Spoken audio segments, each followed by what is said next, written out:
Les Patriotes de 1837-1838 en Mauricie et au centre du Québec.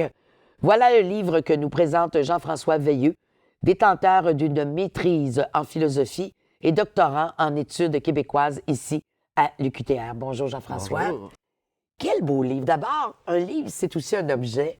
Il est formidablement bien illustré. Alors, c'est une toile de Marc Grandbois, c'est Exactement, ça? un artiste de la région. Oui. C'est une commande de la Société Saint-Jean-Baptiste pour illustrer la plus grande assemblée qu'il y a eu à Yamachiche en juillet 1837. Puis ça a rassemblé plus de 3000 personnes. Puis c'est la plus grosse assemblée sur la Rive-Nord après l'interdiction des assemblées dites populaires. Et là, quand même, hein, ça a bougé dans notre région. Oui, C'est ce qui vous a intéressé, c'est cette action-là des Patriotes ici, dans la région. Alors, c'est une recension quand même assez importante. On y voit plusieurs personnages qui ont participé à cette rébellion. oui, exactement.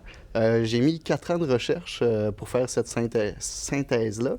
Et puis, c'est autant le rôle de la prison de Trois-Rivières, sinon Mathieu Bell, qui était propriétaire des forges aussi, qui a beaucoup cristallisé le conflit parce que ça empêchait le développement vers l'arrière-pays.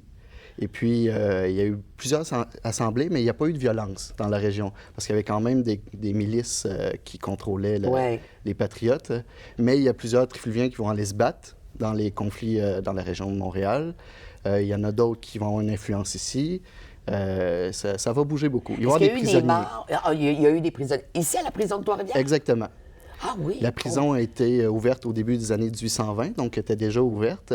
Malheureusement, on a perdu les registres jusqu'aux années 1840. Fait qu'on ne peut pas être sûr exactement de combien de patriotes ont été enfermés, mais il y a quand même quelques noms comme Louis-Joseph Guillaume Barthes qui va être emprisonné, Édouard Barnard, 2 députés de Nicolet aussi qui vont être emprisonnés. Il y en a une dizaine comme ça qui vont être accusés de haute trahison. On va les enfermer, mais finalement, on va les laisser aller là, parce qu'il n'y avait rien finalement pour les accuser. Vous avez eu envie de cristalliser justement ces moments-là particuliers avec la région. Qu'est-ce qui motive? Il y a tout un chapitre à la fin qui est le devoir de mémoire. Est-ce que l'intention, ces 4 ans de recherche-là, de cristalliser ces moments-là, c'est d'abord et avant tout pour un devoir de mémoire, c'est-à-dire qu'on se souvienne, qu'on n'oublie jamais?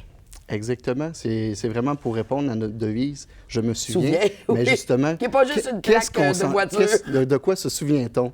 Alors, c'est dans ce sens-là que j'ai... Moi-même, je ne suis pas originaire d'ici, je suis du Bas-Saint-Laurent. Oui. Je suis ici depuis 2008, puis je m'intéressais beaucoup à la Mauricie, savoir qu'est-ce qui s'est passé ici. Et donc, j'ai fait Puisqu'on était comme dans le centre aussi, entre Québec, Montréal. Oui, aussi. Oui. Bien, dans le fond, centre névralgique, Trois-Rivières a été le lieu de rencontre et de négociation entre les radicaux de Montréal puis les modérés de Québec. Donc, il y avait beaucoup de rencontres ici entre les patriotes pour savoir qu'est-ce qu'on fait pour la suite des choses, pour essayer de défendre notre pays, nos institutions, nos valeurs. Oui. Et il y a beaucoup de choses. Il y a beaucoup de patriotes qui ont passé ici dans notre histoire. Dans notre histoire. Vous portez encore l'uniforme des patriotes?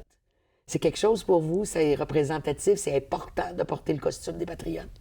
Oui, ça fait partie du symbole. Oui.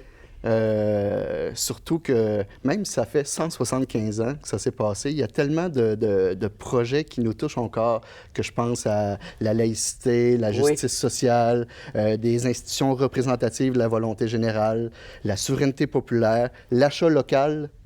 C'est encore des idéaux qui nous touchent encore aujourd'hui, puis qu'il faut les valoriser. Fait que c'est pour ça qu'en incarnant un peu ces patriotes-là, qui sont à plusieurs égards notre Révolution française, ben j'essaie de faire connaître encore plus leurs idées. Et peut enseigner. Hein? C'est aussi ce que vous dites dans votre livre, que justement, compte tenu qu'il n'y a pas tant d'enseignement que ça en histoire, un livre comme ça, et tous les livres, finalement, autour de ça s'imposent.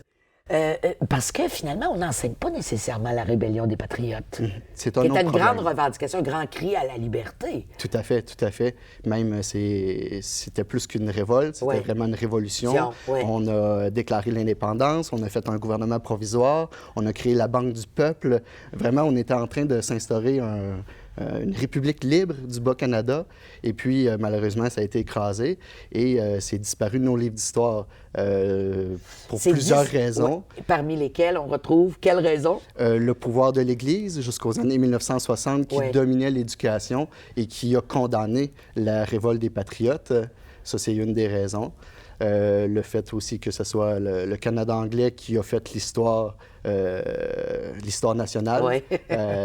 Donc, puis c'est pour ça que j'ai voulu revaloriser ce projet-là, c'est leurs idées, leurs valeurs, parce que ça nous touche encore aujourd'hui. Ça nous touche encore aujourd'hui. Vous abordez toute la naissance du peuple, la révolte, et entre autres, finalement, les conséquences de ces défaites-là. Qu'est-ce qui vous a le plus étonné dans ce livre-là, dans vos recherches? Qu'est-ce qui vous a le plus... Bon, regardez, je vais vous poser 2 questions. Qu'est-ce qui vous a ravi et qu'est-ce qui vous a totalement déplu? En quelques secondes. Intéressant. Qu'est-ce qui m'a déplu? Bien, que la répression a vraiment été sévère. On a brûlé plusieurs villages, pas dans la région de la Mauricie, là, mais plus à Montréal. C'est plus là que se cristallisait le conflit. Mais on a exilé une 50aine de personnes, il y a eu 12 pendus, il y a eu des bannis du pays. Ça a vraiment été là, une rupture radicale avec notre mode de vie et ce qu'on prônait, ce qu'on défendait. Dans le fond, c'était un hymne à la liberté, comme tu as dit tout à l'heure. Oui. Donc ça, c'était vraiment décevant qu'en plus, on s'en rappelle pas, bien en plus que ça a été écrasé violemment.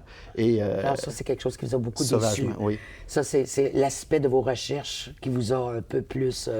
mis en colère. Mis en colère, on va dire les bas. Et ce Mais qui vous a ravi? finalement, oui, bien, encore au fil de l'histoire, il y a plusieurs autres qui vont prendre la relève. Puis encore aujourd'hui, si on en parle, si le Québec est toujours francophone, bien, c'est grâce à eux aussi. Oui, là. c'est grâce à eux. Si on vit dans un régime démocratique, c'est parce que les patriotes se sont battus pour ça pendant plusieurs années. Et ça, on a un héritage de ça qu'il faut défendre, qu'il faut promouvoir. Qu'il faut connaître déjà là. Et c'est ce que vous nous proposez à travers ce livre, et particulièrement aussi ces patriotes dans notre région, à nous. Oui. Très beau livre. Merci beaucoup, Merci Jean-François beaucoup. Veilleux. Bonne continuation. Merci.